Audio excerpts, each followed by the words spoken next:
Hi అండి. నమస్తే అండి. లీలా భాను చేతి వంట home made food. Welcome to our CWSN Leela Bhanu channel. ఈరోజైతే మీ అందరికీ నేను చూపించే కర్రీ చాలా ఈజీగా ఏ చేప తీసుకున్నా సరే ఈ విధంగా కనుక మనం చేపల కర్రీ కనుక ప్రిపేర్ చేసుకున్నట్లయితే ఎంతో కమ్మని రుచికరమైన చేపల కర్రీ చాలా సులభంగా తింటే వదిలిపెట్టలేని రీతిలో అయితే మీకు చూపిస్తాను.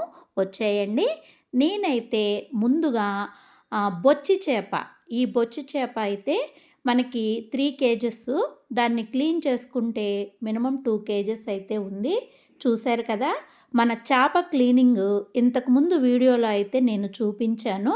చక్కగా లెమను, పెరుగు, రాళ్ళుప్పుతో అయితే మనం చేపల్ని చాలా శుభ్రంగా ఇప్పుడు నేను చూపిస్తున్న విధంగా అయితే మనం చేప ముక్కల్ని క్లీన్ చేసుకోవాలి.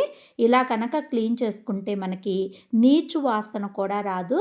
అందరూ కూడా చేపల్ని క్లీన్ చేసుకునేటప్పుడు మజ్జిగ, నిమ్మకాయ రసము, ఉప్పు అయితే ఉపయోగించి క్లీన్ చేసుకోండి. చేప ముక్కలు కూడా మరీ సన్నగా, మరీ లావుగా కాకుండా మీడియం సైజుగా ఇప్పుడు నేను చూపిస్తున్న విధంగా అయితే చేప ముక్కలు తీసుకోండి. ముందుగా మనం 2 కేజీలు బొచ్చు చేపను తీసుకుని దానిలోకి కొంచెం మ్యారినేషను, ఎందుకంటే మన కర్రీ లేట్ అయినా సరే చేప ముక్క టేస్ట్గా ఉంటుంది. కొంచెం పసుపు, కొద్దిగా సాల్టు, కొంచెం కారం వేసుకుని మ్యారినేట్ చేసుకుంటే మనము వండడం అంటే కూర రెడీ చేయడం 1 గంట, ఒక 2 గంటలు లేట్ అయినా సరే మనకి ముక్కకి ఉప్పు కారం పట్టి పాడవకుండా కూడా ఉంటాయి చేప ముక్కలు. ఇప్పుడు నేను చూపిస్తున్న విధంగా ఈ విధంగా అయితే మ్యారినేట్ చేసుకోవాలి. చేప ముక్కల్ని ఇలా మ్యారినేట్ చేసుకుంటే ముక్కకి ఉప్పు కారం పట్టి మనకి కూర కూడా చాలా టేస్ట్గా ఉంటుంది. ఇప్పుడు నేను చూపిస్తున్న విధంగా మ్యారినేట్ అయితే చేసుకోండి. ఇలా చేసుకున్న తర్వాత ఈలోపు మనము మసాలా, చేపల కూరకి సపరేట్ మసాలా అయితే ప్రిపేర్ చేసుకుందాము. ముందుగా నేనైతే ఒక 2 స్పూన్లు ధనియాలు, ఏమీ మనం వేయించక్కర్లేదండి, వేయించకుండానే ధనియాలను తీసుకున్నాను. అలాగే జీలకర్ర కూడా వేయించక్కర్లేదు. ఆల్రెడీ మా ఇంట్లో జీలకర్ర పొడి ఉంది, అందుకనే నేను జీలకర్ర పొడినైతే యాడ్ చేశాను. మనకి చేపల కూర మసాలాకి ఎంతో టేస్ట్ వచ్చింది జీలకర్ర.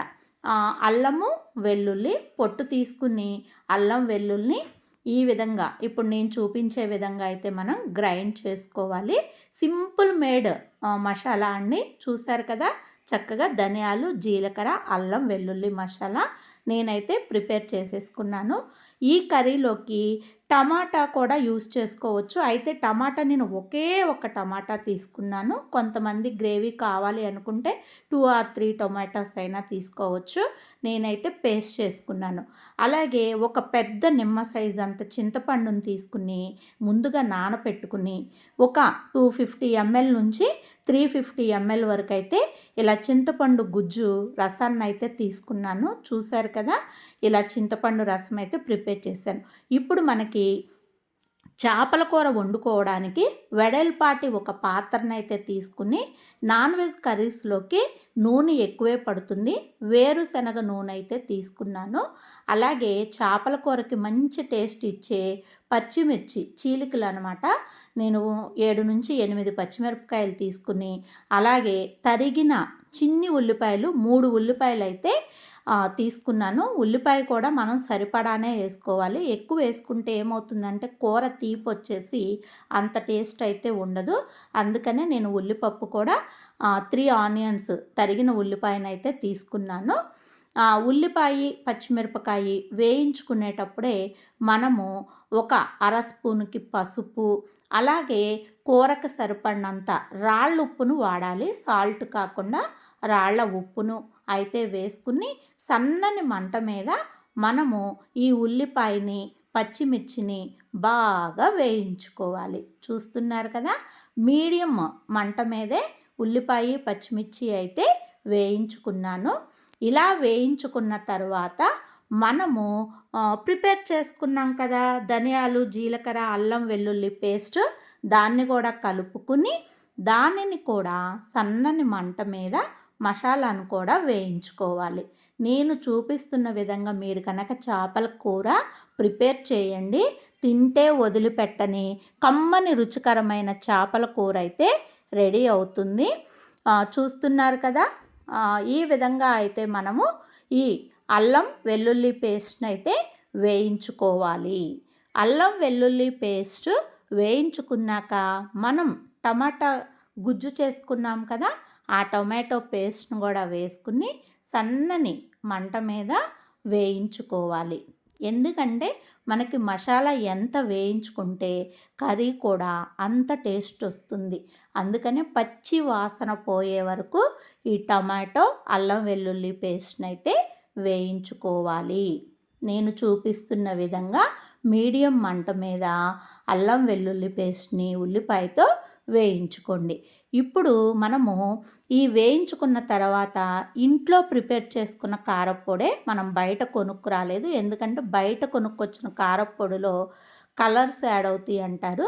అందుకని ఇంట్లో రెడీ చేసుకున్న కారంని కూరకి సరిపడనంత కారప్పొడినైతే వేసుకోవాలి. కొంచెం పచ్చాపల కూరలోకి కారం ఎక్కువే పడుతుంది. ఎందుకంటే మనం చింతపండు పోస్తాం కాబట్టి గుజ్జు ఆ పులుపుకి కారం ఎక్కువ పడుతుంది. కారం వేసిన తర్వాత కూడా మనం కొంచెం సేపు అయితే వేయించుకోవాలి. ఎందుకంటే కారం పచ్చివాసన రాకుండా నూనెలో కారం కూడా వేయించుకోవాలి. ఇప్పుడు మనం తీసి పెట్టుకున్న ఈ చింతపండు గుజ్జు యాడ్ చేసుకోవాలి.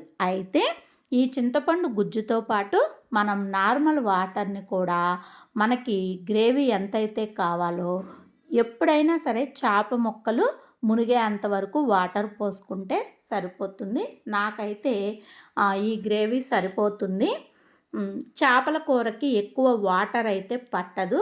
ఎందుకంటే చేప ముక్కల నుంచి కూడా మనకి వాటర్ వస్తుంది. ఈ విధంగా పులుసునైతే మరిగించుకోవాలి. చూశారు కదా పులుసు ఎంత చక్కగా మరుగుతుందో.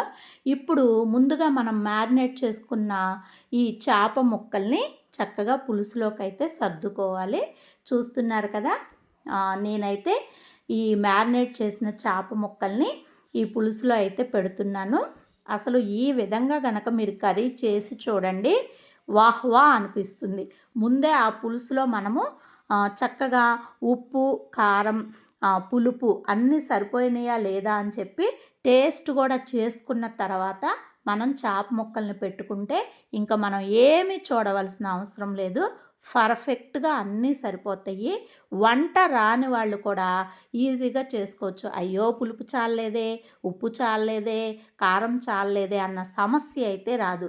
ఎందుకంటే మనకి పులుసు చక్కగా ఉడుకుతున్నప్పుడు మనం టేస్ట్ చేసుకుని ఏమైనా తగ్గినట్లయితే గనక వేసుకుని అప్పుడు మనం చేప ముక్కల్ని పెట్టుకుని మనం ఎప్పుడు కూడా హై ఫ్లేమ్ మీద ఒక 10 నిమిషాలు చేపల కూరని గరిటె పెట్టి కాకుండా ఇప్పుడు నేను చూపిస్తున్న విధంగా కలుపుకుని మూత పెట్టుకుని సుమారు 15 నిమిషాలు ఉడికితే మనకి ఎంతో రుచికరమైన చేపల కూర అయితే రెడీ అవుతుంది. ఇప్పుడు చూసారు కదా 15 నిమిషాల తర్వాత మనకి నూనె కర్రీలో నుంచి నూనె అయితే వదిలి మనకి కూర రెడీ అయ్యాను అని చెప్పి సింబాలిక్ అనమాట. అలా ఆయిల్ బయటకు తేలింది అంటే మనకి చేపల కూర రెడీ అయినట్లే.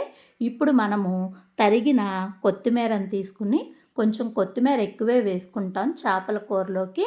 కొంతమంది కరివేపాకు కూడా వేస్తారు. నేనైతే కరివేపాకు వేయలేదు. ఈ విధంగా మన చేపల కూర పులుసు అయితే రెడీ అయిపోయింది. చూసారా చేప ముక్క పర్ఫెక్ట్గా ఉడికింది.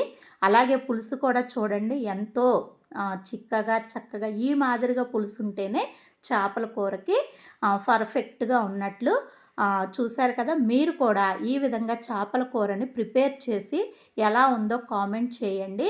పర్ఫెక్ట్ కొలతలతో అయితే చేపల కూర రెడీ అయినట్లే. ఈ చేపల కూర గనక తింటే వదిలిపెట్టలేని టేస్ట్ అయితే ఉంటుంది. మన చేపల కూర వీడియో చూసి మీరందరూ కూడా ప్రిపేర్ చేస్తారని అనుకుంటూ చేయాలి అని చెబుతూ ఈ వీడియోని చూసిన ప్రేక్షకులు మిత్రులందరూ కూడా మన లీలా భాను ఛానల్ని తప్పనిసరిగా సబ్స్క్రైబ్ చేసుకుని లైక్ చేసి షేర్ చేస్తారని, ఇలాంటి మరిన్ని వంటలతో ముందుకు వెళ్ళాలని ఆశిస్తూ మన లీలా భాను ఛానల్కి మీ అందరి సపోర్టు ఇస్తారని కోరుకుంటూ కమ్మని రుచికరమైన చేపల కూరతో ఈరోజు సండే స్పెషల్ అయితే లీలా భాను వాళ్ళకి చేయడం జరిగింది. మీరందరూ కూడా చేసుకోవాలని కోరుకుంటూ థ్యాంక్ యూ. Bye bye.